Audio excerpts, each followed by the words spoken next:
So you have 3 screens included with your SpinPro. You've got the mini screen, the paddle screen, and then what we call the peanut screen. Now each one is good for practicing certain things, so I'm just going to go through those with you.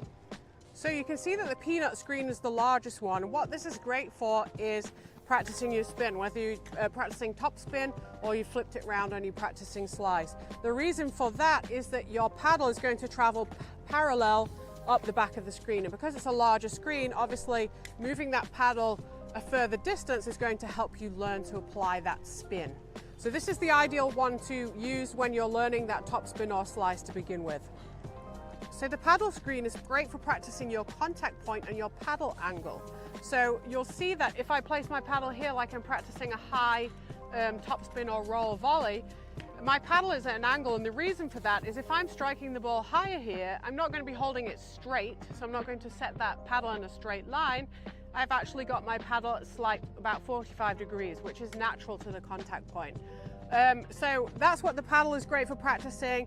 It's really helpful for lining up that contact point and learning to get the correct contact.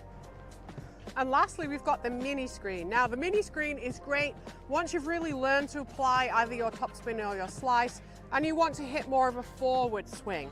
So I'll turn the SpinPro sideways so you can see what I mean by that. So as you extend your paddle through, you can actually come forward either over the top of the ball or under the ball if I was slicing. And this is great. It makes it kind of a more realistic shot so you can practice your depth properly.